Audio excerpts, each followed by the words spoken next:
For the line composition, what I want you to do is create an abstract design using 6 lines. They have to be vertical or horizontal, so if you get fancy with the lines and go in different directions, or you give me the denim stitching, that's not going to work on here. So it's 6 lines, only vertical, only horizontal. Don't try and build a pyramid or something. This should be completely abstract. Use plain, simple lines, no decorative styles. I want you to play with the various line widths or weights in here. All right? All black and white, no color. So let's talk about what this should look like. Here is what I would consider a more successful layout. There's 6 lines, there's 3 vertical, there's 3 horizontal. Do you have to do 3 and 3 that way? No, if you want to do 4 going one way and 2 the other, that's fine as well. Why is this more successful? Well, you can see I have very thin lines. I also have thicker lines here. But one of the things you want to do is not call attention. We talked about kind of hierarchy and directing the eye around here. So one of the things, if you, in a composition, if you create a crosshairs or a target, and I have one right down here, and I have one there, that automatically pulls a lot of attention. That pulls the eye to a target. How do you lessen that? Well, you'll notice the thinnest lines on here are the target lines, because if the target's already going to pull the eye away, then I want to lessen that by making the lines. If I did really heavy lines for the target, that's all you would see on here. But here's why this is successful. And what I want you to start looking at, don't look at the lines. What I want you to look at is the negative space, the white space between the lines. What you're aiming for with this composition, if you look around here and look at the white spaces between the lines, no white space is the same size and shape. They're all different. And that's going to make for a real successful composition.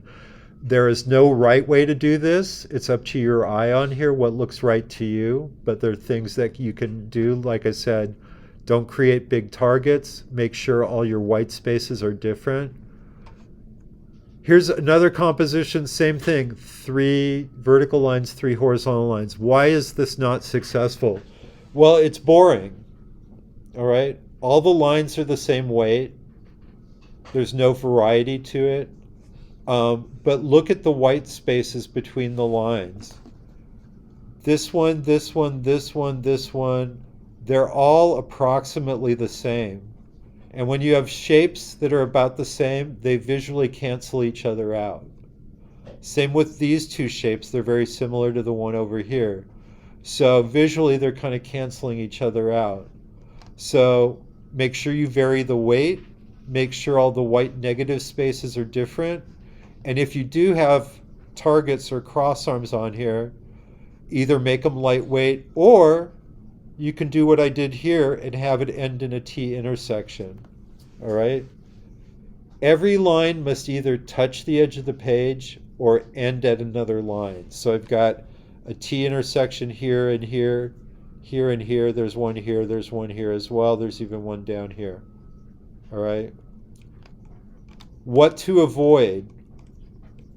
Like I said, every angle needs to either intersect in a T intersection at another line or hit the edge of the page. So don't create a cliff where you have a shape out here in the middle of nowhere. Or don't create, I call it a diving board, where a line just ends in the middle of space here. All right? So walking you through that, and I'm going to go back to my Illustrator.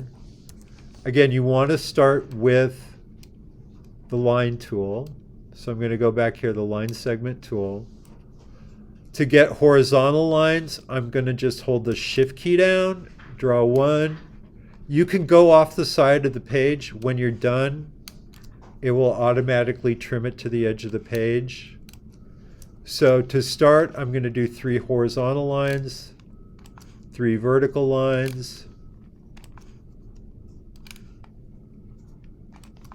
And the first thing we want to do is let's not have everything be the same weight. So maybe I'll let one be thin. Maybe this one will have kind of medium weight.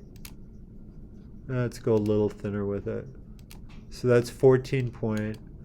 Maybe this one I'll make heavier. Maybe not quite that. If you don't like the presets, you can always come up here and just enter your own numbers in there. All right. I'm going to do the same thing here. I'll keep one thin. I'll have this one be a medium thickness. Maybe not the same, a little thinner. Is that the same? Yeah, maybe take it a little thinner. And maybe I'll make this one.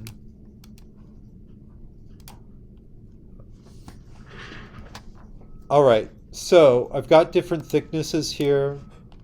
Right off the bat, I've got a massive target right in the middle here, but even here, here's where your eye goes, because the two heaviest lines are intersecting and I've created a target. How can I change that? Well, if you want to shorten these lines, again, if you use the regular selection tool, that will move them around, the lines by themselves. Let me grab this one. So don't leave these where you first drew them. You can move them around here. So what I want to do is kind of get rid of the targets that are cropping up here. So I'm going to take the heaviest line. Maybe what I'll do is I'll shorten it. So if you want to shorten the line, switch to the white direct selection tool. That will, and here's the thing, if you click on the point and just grab it, it's not going to stay vertical. So hold that shift key down, and now maybe I'll have this end at this line. Got a little weird ghost image happening there. And I still have a big target here, but maybe what I'll do is use that white arrow and grab this point and have this turn into a T intersection instead.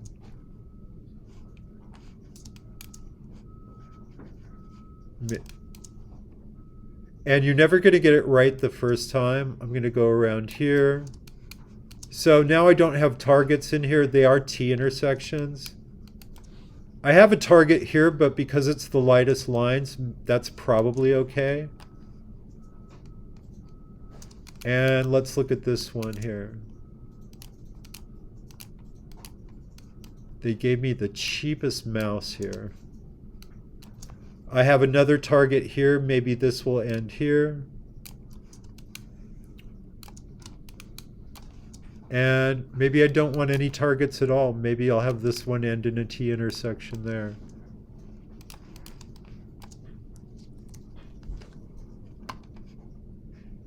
So what I'm doing is I'm looking around the page and I'm seeing, you know, I've got a nice arrangement of lines here, but once you get a composition kind of set, what you might want to do is look around here and start looking at the white negative space between the lines and make sure they're all really a little bit different in here. If I look at this white space here, it's kind of similar to this one here. How could I change that? I'm going to just take the regular selection tool and I'm going to try to.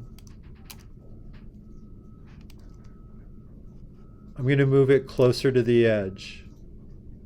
You know, are these two spaces now kind of too similar? Maybe. Then I can grab this line. So it's really going to be playing around with what looks good. Like I said, there is no right answer. But if I see really heavy T intersections, if I see cliffs, if I see diving boards,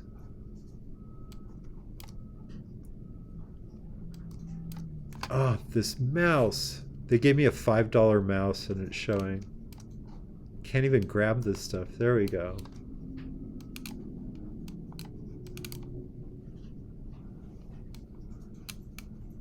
So I'm going to just see if I can come up with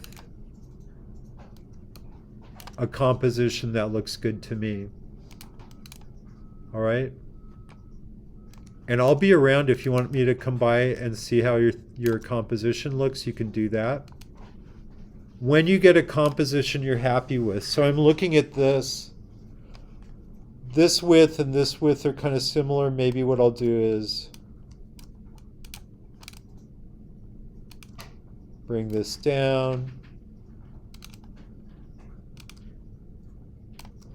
So here's what you're going to do when you get a composition that you like. You want to save this, all right?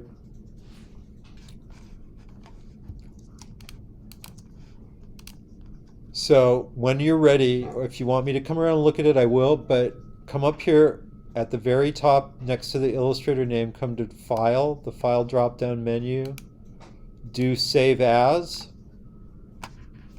Now, you have an option here, and I would probably save your work twice. What I would do is save it to your Creative Cloud account so that you always have it. But what I've found is when people try and upload to Canvas from their Creative Cloud account, sometimes it's a little glitchy. So save it to your Creative Cloud account so you have it. But then for the one you're going to send to me, click Save on your computer. You can just come down here and select Desktop. Now, obviously, everyone's is going to look pretty much the same. So just so I know whose is whose, get in the habit in this class of saving everything with your last name. This is the first assignment. You can just do 01. My habit is to do _01, so there's a gap there between the number. And I want you to get in the habit of doing this. If you upload it as an Adobe Illustrator file, that's fine. But when we start working with more elements and type and photos, I want you to get in the habit of saving everything in the Adobe PDF format. So here where it says Format, select Adobe PDF. I'm on the desktop, hit Save. For now, you can just do Illustrator default on here. What I like to do is make sure this is checked. View PDF after saving. It's a way for you to give it one last look before you upload it. And if you see do Save PDF, here's the file. You'll notice it trimmed everything at the edge. And if I go down here to the desktop, you should see it down there. So here's that PDF. So I just find it's easier to upload to Canvas from the desktop. You can try it from the Creative Cloud, but this might be easier. Just be aware, these computers get wiped every night at midnight, or they're supposed to be. So if you leave your work on the desktop, there's a very good chance when you come back on Monday it will not be here. That's why you need to save it to your Creative Cloud account. All right? Does anyone have any questions? All right. I'll be around to see everyone. If you want me to look at your work, I'm happy to do